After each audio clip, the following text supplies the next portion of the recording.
অনেক ক্ষেত্রে দেখা যাচ্ছে পুজো দিচ্ছেন প্রার্থীরা। শিলিগুড়ি থেকে ঠিক তেমনই ছবি উঠে এলো। শিলিগুড়ির বিজেপি প্রার্থী শঙ্কর ঘোষ, তিনি পুজো দিলেন, মন্দিরে পুজো দিলেন। ভোট শুরুর আগেই পুজো দিয়েছেন বিজেপি প্রার্থী শঙ্কর ঘোষ।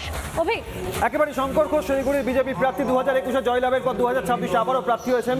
সকাল সকাল পুজো দিলেন বিজেপি প্রার্থী শঙ্কর ঘোষ।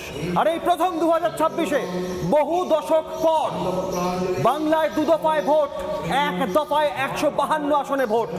দার্জিলিং থেকে যেমন আজ প্রথম দফার ভোটের আবহাওয়ার ছবি আপনাদের তুলে ধরবো। বীরভূম, বাঁকুড়া, মুর্শিদাবাদ, মালদা, এক একটা জেলার এক একটা বৈচিত্র্য। কিছুক্ষণ আগেই ডেপুটি এক্সিকিউটিভ এডিটর যেমন জানালেন, শান্তিপূর্ণ ভোট চলছে এখনো পর্যন্ত।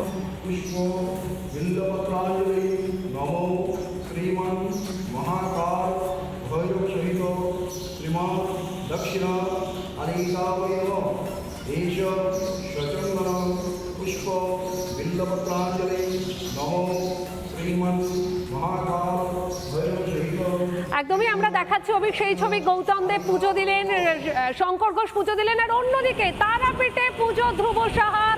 কর্মীদের নিয়ে পুজো দেন রামপুরহাট কেন্দ্রের বিজেপি প্রার্থী ধ্রুব সাহা। পুজো দিয়ে বুথে বুথে ঘুরবেন প্রার্থী। একদিকে আজকে কিন্তু অভিক মানে ভোটারদের যেমন তারা ভোট দিচ্ছেন, তেমনি প্রার্থীরা তারাও আজকে ভোটদান দেবেন এবং তারপর তাদের সব থেকে বড় কাজ যেটা বুথে বুথে ঘোরা। আমাদের প্রতিনিধি সন্তোষ আমার সঙ্গে রয়েছে। মায়ের কাছে প্রার্থনা করতে এসেছিলাম, সকল কিছু কারণ তিনি মা, সমস্ত আমরা তো তার কাজ করছি একদম। দেখো ধ্রুব সাহা তিনিও রয়েছেন। একবার ধ্রুবদার কাছে আরেকবার যাবো যে বোধহয় যে এই যে স্বাভাবিক ভোট, বীরভূম ভোট মানে মানুষের কাছে একটা বোম, বন্দুক এবং মৃত্যুর খবরও আছে। এইবারের ভোট কি? এবারে ভোট অন্যরকম ভোট হবে। মস্তান মাফিয়াগিরি তোলাবাজি যারা করে খায়, যারা তারা যদি ভাবে যে মস্তানি করে ভোট করব, হবে না। মানুষ স্বতঃস্ফূর্তভাবে ভোট দিবে, ভোট দিতে আসবে এবং আশাবাদী আমরা এবারে অন্যবারের থেকে অনেক বেশি পোলিং হবে। সাধারণ মানুষ পরিত্রাণ চাইছে, মানুষ বলছে বাঁচতে চায় বিজেপি, তাই মানুষ রাস্তায় নামবে।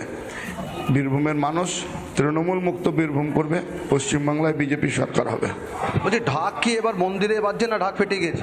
ঢাক ফেটে গেছে, অলরেডি ঢাক ফেটে গেছে। আর ঢাক বাজার লোকই নাই এখন।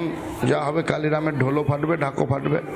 স্বাভাবিকভাবে তৃণমূল কংগ্রেস ফাটবে, তৃণমূলের বিসর্জন হবে, ভারতীয় জনতা পার্টির সরকার হবে। মানুষ বলছে পাল্টানো দরকার, চাই বিজেপি সরকার। একদম। আপনি আপনার বিরোধী পক্ষ কাজল শেখ, কাজল শেখ মানেই জানেন যে একটা আবহ যে উত্সবিত আগ্রহ, সেই জায়গাতে আপনি দাঁড়িয়েছেন কতটা? দেখুন, কাজল শেখ এখানে কোনো ফ্যাক্টর নয়। কারণ হচ্ছে কাজল শেখ বহিরাগত, এখানে ইতিহাস ভূগোল কিছুই জানেন না খুব। আর এখানে আমাদের লড়াইটা হচ্ছে মূলত কংগ্রেসের সঙ্গে আমাদের লড়াই। কিন্তু কংগ্রেস অনেক পিছনে থাকবে, আমরা জয়লাভ করব। মানুষ সিদ্ধান্ত নিয়েছে এবারে ভূমিপত্র একমাত্র সনাতনী প্রার্থী নিখিল ব্যানার্জি, মানে পদ্মের প্রার্থী, যেহেতু পদ্মের প্রার্থী মোদিজির প্রার্থী, তাই এই বিধানসভার সনাতনী হিন্দু বাঙালি রাষ্ট্রবাদী মুসলিমরা একযোগে সিদ্ধান্ত নিয়েছেন যে এই হাসন বিধানসভায় পদ্মফুল ফুটবে। দাদা, এখন অবধি ভোটের যা খবর তা অনেকটা সময় কেটে গেছে, তাতে এখন অবধি কোনো বিধানসভা কোনো খবর পেয়েছেন যে কোনো জায়গায় গন্ডগোল বা? এখনো সেই ধরনের গন্ডগোল নাই। যারা গন্ডগোল করবে তারা ভীত, আশঙ্কিত।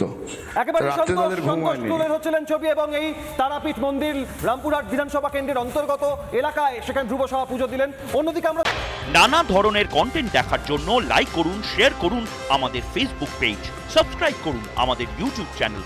পাশাপাশি অন্যান্য ব্রেকিং নিউজের জন্য অবশ্যই চোখ রাখুন রিপাবলিক বাংলায়।